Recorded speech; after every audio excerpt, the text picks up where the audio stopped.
전능하사 천지를 만드신 하나님 아버지를 내가 믿사오며 그 외아들 우리 주 예수 그리스도를 믿사오니 이는 성령으로 잉태하사 동정녀 마리아에게 나시고 본디오 빌라도에게 고난을 받으사 십자가에 못 박혀 죽으시고 장사한 지 사흘 만에 죽은 자 가운데서 다시 살아나시며 하늘에 오르사 전능하신 하나님 우편에 앉아 계시다가 저리로서 산 자와 죽은 자를 심판하러 오시리라. 성령을 믿사오며 거룩한 공예와 성도가 서로 교통하는 것과 죄를 사하여 주시는 것과 몸이 다시 사는 것과 영원히 사는 것을 믿사옵나이다. 아멘. 찬송하겠습니다. 290장입니다. 찬송 290장 1절과 3절을 찬송합니다. 290장 1절과 3절 시작. 우리는 주님을 늘 배반하나 내 주 예수 여전히 날 부르사 그 참 되신 사랑을 베푸시나니 내 형제여 주님을 못 따르라 주 널 위해 비네 주 널 위해 비네 주 널 위해 비네 항상 비시네 무거운 짐 지고 애타는 인생 주 예수께 돌아와 곧 쉬어라 내 주 예수 너희를 돌보실 때에 참 복락과 안위가 넘치겠네. 주 널 위해 비네 주 널 위해 비네 주 널 위해 비네 항상 비시네. 오늘 함께 살필 복된 하나님의 말씀은 아모스 6장입니다. 아모스 6장 14절까지 되어 있는데 한 장 전체 내용을 살펴봅니다. 6장은 북이스라엘을 향한 세 번째 심판 예언의 후반부입니다. 5장에서 이어져 왔었죠. 그 내용은 한마디로 말하면 북왕국 이스라엘의 지도자들과 상류 계층이 얼마나 타락했는지를 적나라하게 지적하고 있는 것입니다. 우리는 이제 내용을 살피면서 과연 오늘의 우리 사회 또는 오늘의 하나님 언약 백성이라 자처하는 자들의 신앙의 모습과 어떠한가 살펴볼 수 있겠습니다. 그리고 말씀을 살펴보면서 우리는 하나님의 백성의 이 말씀을 들려주는 까닭은 이것은 비록 타락하지 않고 연약한 상태에 있는 참된 신자라 할지라도 또는 이미 하나님의 말씀을 잘 순종하는 성숙한 신자라 할지라도 이 말씀을 들어야 될 이유가 뭔가를 우리가 생각하게 합니다. 그 말은 무엇일까요? 우리가 하나님의 은혜가 아니면 저들과 다를 바 없었다라는 사실을 깨닫는 것이죠. 1절 주의 말씀을 1절부터 한 절 한 절 살피면서 내용을 좀 풀어가도록 하겠습니다. 주의 말씀입니다. 1절 화 있을진저 시온에서 교만한 자와 사마리아 산에서 마음이 든든한 자, 곧 백성들의 머리인 지도자들이여 이스라엘 집이 그들을 따른도다. 하나의 말씀입니다. 시온에서 교만한 자다. 이게 원문의 뜻을 따지면 그를 살리면 안일한 자입니다. 왜 안일한 자가 교만한 자를 버렸을까요? 그것은 하나의 말씀 앞에 태만한 것입니다. 태만의 이유는 교만하기 때문이죠. 이들이 큰 죄를 범하고 있는 상태입니다. 선지자가 말씀을 전합니다. 회개하라, 돌이키라. 하나님의 진노가 크시다. 하나님의 심판이 코앞에 이르렀다. 이렇게 얘기했는데 아니랍니다. 아랑곳하지 않습니다. 무슨 소린가? 지금 내가 이렇게 태평성대 필요한 것들을 다 손에 쥐고 이 정도면 만족한 인생이요. 이 정도면 만족한 나라가 아닌가? 라고 생각하며 안일하게 대처하고 있는 자들입니다.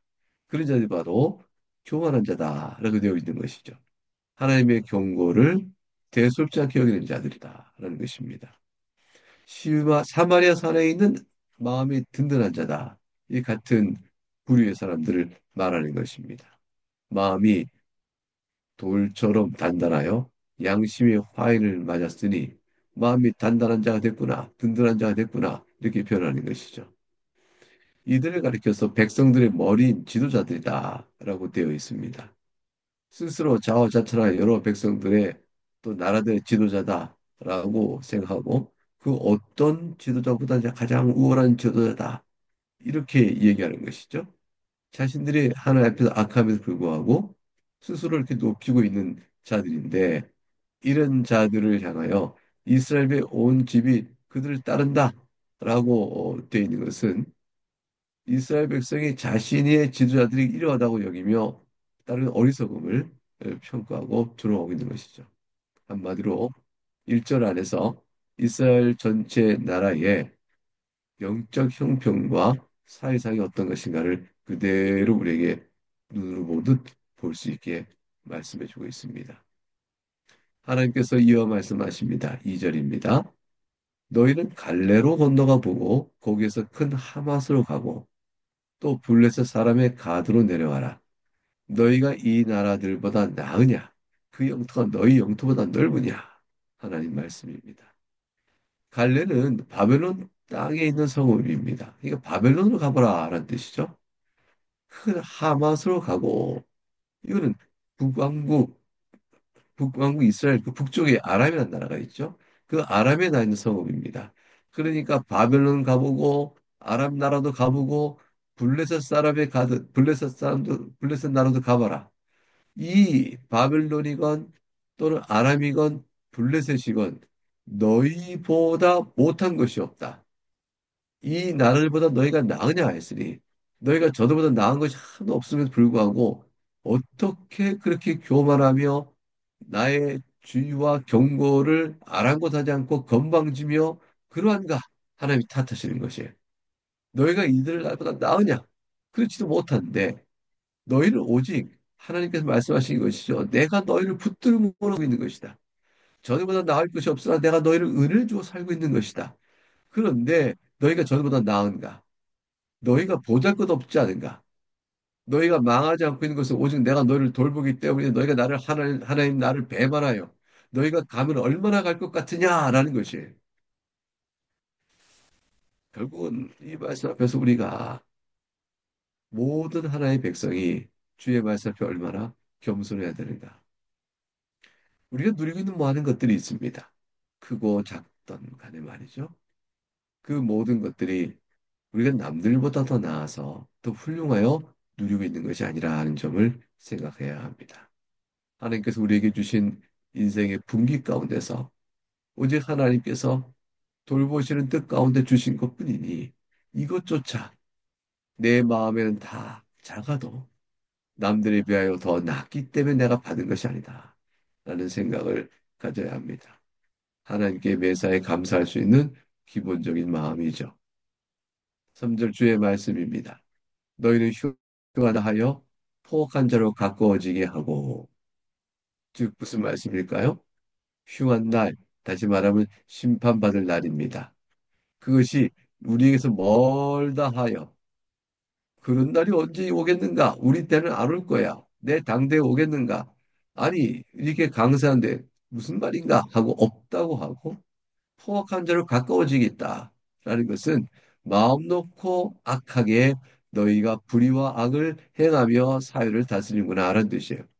심판날은 멀리 있다고 아랑곳하지 않고 포악한 자리에 가까이 가고 있는 삶, 미련하고 어리석은 자들이죠. 4절과 5절 주의 말씀입니다. 상하상에 누우며 침상에서 기지개 켜며 양떼에서 어린 양과 우리에서 송아지를 잡아서 먹고 비파 소리에 맞추어 노래를 지절거리며 다윗처럼 자기를 위하여 악기를 제조하며 하나님 말씀입니다. 헛된 노래나 지절거리는 것이죠. 다윗처럼 악기를 제조 쌓아 만든 다음에 그 악기를 가지고 하나님을 찬송하기 위해 부르는 악기가 아니요 자기들의 영혼을 위하여 행하는 모습입니다. 상하상에 누우며 얼마나 치부했는 걸 알 수가 있죠. 그 만족한 물질의 부하 안에서 그들은 하나님의 심판대가 가깝다는 사실을 전혀 아랑곳하지 않고 이 땅에 사는 동안 자신의 인생이 영원할 듯이 노래나 부르고 영흥이나 부르면서 쾌락 안에서 머물러 있는 것이죠. 어린 양과 송아지를 잡아먹고 잔치를 베풀어 노래 부르며 살고 있으니 저들이 누운 곳이 상하상이요 침상이라면 늦게까지 일어나서 기지개나 펴고 이렇게 놀고 있는 저들의 안일한 태만한 부유한 계층의 지도자라 하지만 저들의 일상을 어떻게 살고 있는가 눈에 환히 보입니다. 6절 계속해서 하나님 말씀하십니다. 7절로 이어집니다. 주의 말씀입니다. 대접으로 포도주를 마시며 귀한 기름을 몸에 바르면서 요셉의 환란에 대하여는 근심하지 아니하는 자로다. 그러므로 그들이 이제는 사로잡히는 자 중에 앞서 사로잡히리니 기지개 켜는 자의 떠드는 소리가 그치리라. 이제 하나님께서 심판을 경고해 나가십니다. 대접으로 포도주를 마시며 귀한 기를 몸에 바르니 저들의 향락과 부유층과 그 타락성의 어떤 걸 볼 수 있습니다. 재물이 많아도 하나님의 뜻을 생각하여 윤리적으로 살아야 되는 것인데 저들은 전혀 그러지 않았으니 앞으로 저들이 당할 요셉의 환란, 요셉은 북왕국 이스라엘을 대표적으로 가리키는 또 다른 표현입니다. 저들이 당할 환란에 대해서는 전혀 근심하지 아니하는 줄구나. 그러니 미련하죠. 다가올 환란을 대비하는 자가 지혜로운 자요. 그렇지 못한 자가 미련한 자입니다. 이 세상에 있는 사람들이 자기가 어떤 일을 당할지를 한치 앞을 알지 못한 채 어리석게 오늘의 행동을 쉽사리 합니다. 그것은 딱 한 가지죠. 현재 만족한 저들의 욕망의 배부름 때문입니다. 그러니 어떻게 될까요? 주께서 이제는 사로잡히는 자 중에 앞서 사로잡힐 것이다. 너희가 가장 먼저 사로잡힐 것이요. 너희가 기지개 켜고 떠들고 연락을 즐기느냐? 너희가 그 소리를 더 이상 내지 못할 것이라. 하나님께서 말씀하셨습니다. 8절 주의 말씀입니다. 만군의 하나님 여호와의 말씀이니라. 주 여호와가 당신을 두고 맹세하였노라. 내가 야곱의 영광을 싫어하며 그 궁궐들을 미워함으로 이 성읍과 거기에 가득한 것을 원수에게 넘기리라 하셨느니라. 하나님의 말씀입니다. 하나님께서 어찌하여 야곱의 영광을 싫어하실까요? 하나님이 사랑하는 자, 언약의 백성의 영광을 왜 싫어하실까요? 그것은 야곱이 스스로 자신의 영광으로 여기는 것들을 싫어하신다는 겁니다. 자신들이 스스로 자신을 높여서 하나님으로 인하여 자신의 이름이 높여지고 하나님의 도우심으로 인하여 감사하며 나가는 야곱이라면 하나님께 그들의 사랑의 마음을 어째 주저하시겠어요? 근데 스스로 자신을 높입니다. 스스로 교만합니다. 하나님을 아랑곳하지 않습니다. 그러니 저들의 악을 하나님이 미워하시는 것이죠. 심판의 손길은 원수에게 넘겨 저들을 악에 대한 판단을 공의로 다스려갈 것인 겁니다. 9절 주의 말씀입니다. 한 집에 10사람이 남는다 하여도 다 죽을 것이라. 하나님 말씀입니다. 집집마다 10사람 혹은 몇 사람만이 남았다 할지라도 하나님께서 그들을 하나하나 하나라도 다 찾아 죽을 때까지 심판은 끝까지 이루어질 것이라. 환란의 극심함이며 심판의 철저함을 말씀하십니다. 주의 말씀입니다. 10절. 죽은 사람이 친척 곧 그 시체를 불사를 짜가 그 뼈를 집 밖으로 가져갈 때에 그 집 깊숙한 곳에 있는 자에게 묻기를 아직 더 있느냐 하면 대답하기를 없다 하리니 그가 또 말하기를 잠잠하라 우리가 여호와의 이름을 부르지 못할 것이라 하리라 하는 말씀입니다. 남은 자가 하나도 있지 않을 만큼 한 사람 외에는 다 철저히 죽을 만큼 하나님의 심판이 크다는 걸 말씀합니다. 시체를 불사를 짜 한 사람은 남습니다. 하나님 남겨주십니다. 그 뼈를 집 밖으로 가져갈 때 그 깊숙한 자에게 묻습니다. 집 안엔 사람이 있지 않겠는가? 하고 물어봅니다. 아직 더 있느냐? 시체가 더 있느냐? 하면 대답하기를 없다 하리니 그가 또 말하기를 잠잠하라. 우리가 우리 여호와 이름을 부르지 못할 것이라 하리라. 그 집에 하나 남습니다. 자, 지체 치른 사람이 묻습니다. 아무도 없다는 말을 듣습니다. 그러나 그 말도 조용하라 합니다. 여호와 이름을 입에 올리지 마라. 하나님께서 우리를 심판하셨으니 여호와 이름을 불러서 그나마 우리가 남아있는 하나라도 하나님께 들으시면 또 저 죽음의 사자를 보내셔 죽이실지 모른다. 그런 것이죠. 당하는 심판이 그토록 혹독하다는 것을 말합니다. 하나님의 경고를 무시하고 결국 이처럼 참담하고 참혹한 심판을 받게 되어 이제는 언약 백성이라 한 그런 자들이 타락하여 하나의 이름을 부를 수 없을 정도로 극심한 두려움과 무서움에 사로잡히게 될 것을 말합니다. 북왕 이스라엘이 형식적으로는 여전히 하나님의 언약 백성이었습니다. 그들이 영적이요 실질적으로는 우상 숭배에 가득하였고 하나님의 말씀을 아랑거하지 않는 그런 자들에서 여전히 형식적으로 하나님의 언약 백성이었으나 그러나 그런 형식은 굉장히 중요합니다. 왜냐하면 여전히 지금이라도 돌이켜 나갈 수 있는 구실이 되기 때문이죠. 기회가 되기 때문이죠. 지금이라도 하나님께 나와 하나님께 돌이켜 회개하며 주여 우리를 불쌍히 여겨 주옵소서. 우리가 주께 범죄한나이다. 옷을 찢고 마음을 찢고 주 앞에 회개하면 삽니다. 그런데 저들 심판의 두려움과 공포감에 휩싸여 있고 그러나 경계에 경계하지만 하나님께 돌이킬 일을 나서하지 않습니다. 11절 주의 말씀입니다. 보라, 여호께서 명령하심으로 타격을 받아 큰 집은 갈라지고 작은 집은 터지리라. 하나님의 심판에 의하여 결국은 원수의 넘겨줌으로 인하여 당하는 참담을 표현하고 있습니다. 12절과 13절 주의 말씀입니다. 말들이 어찌 바위 위에서 달리겠으며 소가 어찌 거기서 밭 갈겠느냐. 그런데 너희는 정의를 쓸개로 바꾸며 공의의 열매를 쓴 쑥으로 바꾸며 험한 것을 기뻐하며 이르기를 우리는 우리 힘으로 뿔들을 취하지 아니하였느냐 하는도다. 하나님의 말씀입니다.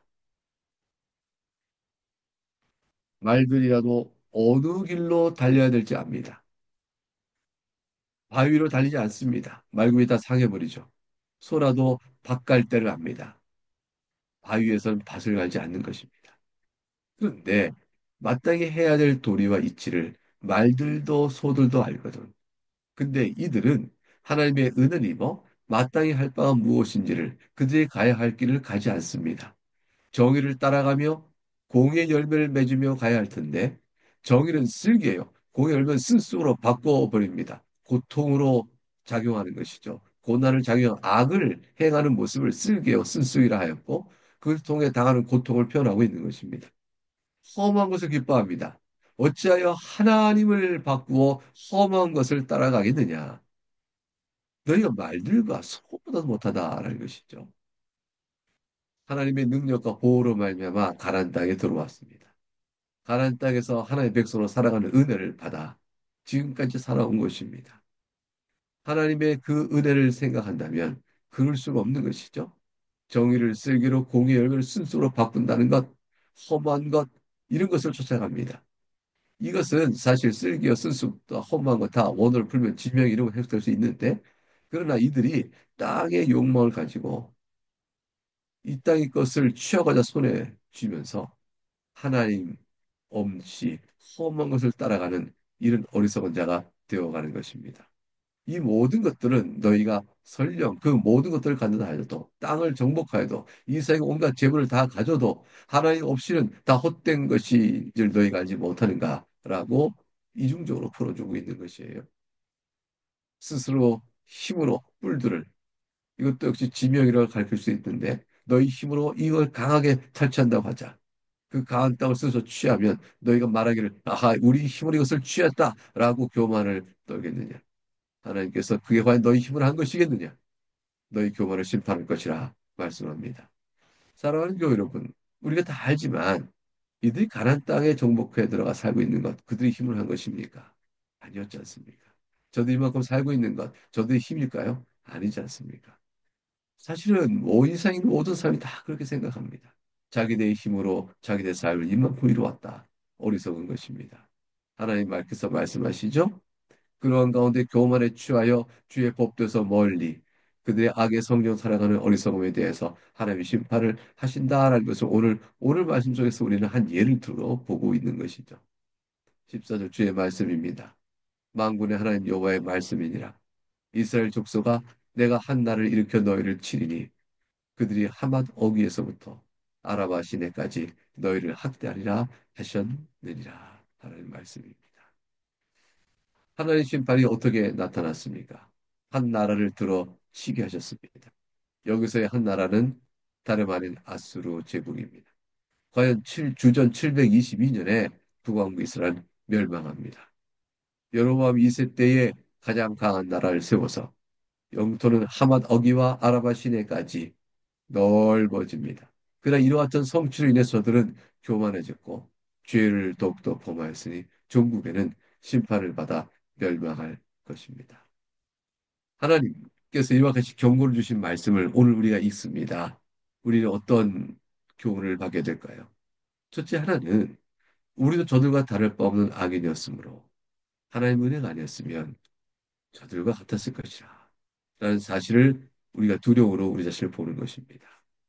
두 번째는 이와 같은 악을 행할 때 어떠한 심판을 받게 될 것인가를 보게 되면서 하나님의 은혜가 아니었으면 우리가 또 저들과 같았을 터인데 우리가 어떤 심판에 놓일자였는가 우리의 악행에 대해서 돌이켜보는 것입니다.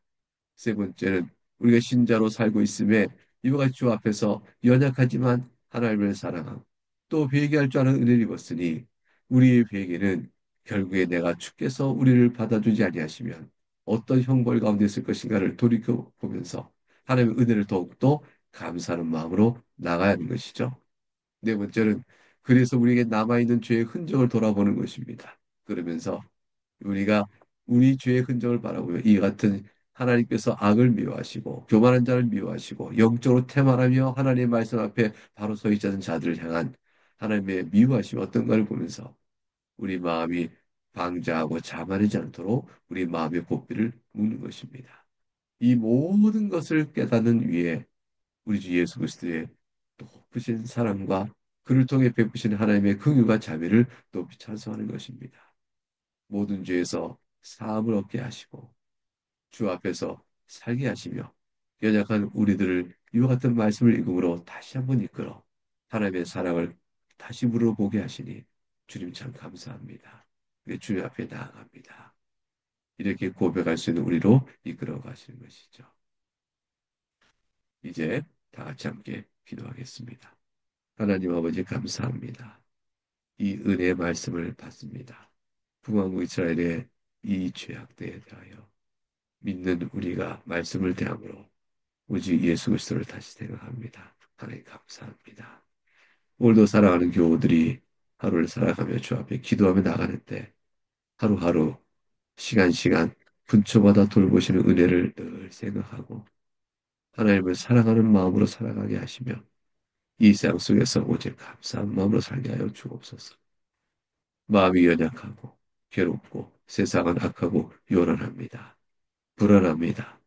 이 가운데 주여 우리를 불쌍히 여겨주시고 육체 가운데 사는 인생의 시간을 주셨사오니 그 가운데 주 앞에서 잘 감당하고 살게 하시며 우리의 삶의 자리를 보호해 주옵소서. 믿음 위에 복을 내려주시고 오늘 사랑하는 교우들이 각기 처소에서 기도할 때 주님 그 기도를 들어주옵소서. 예수 그리스도 이름으로 감사하며 기도합나이다. 아멘. 주님께서 우리에게 가르친 기도를 함께 우리 기도로 하겠습니다. 하늘에 계신 우리 아버지여, 이름이 거룩히 여김을 받으시오며, 나라가 임하시오며, 뜻이 하늘에서 이루어진 것 같이 땅에서 이루어지이다. 오늘 우리에게 일용할 양식을 주시옵고, 우리가 우리에게 죄 지은 자를 사하여 준 것 같이 우리의 죄를 사하여 주시옵고, 우리를 시험에 들게 하지 마시옵고, 다만 악에서 보호하시옵소서. 나라와 권세와 영광이 아버지께 영원히 썸나이다. 아멘.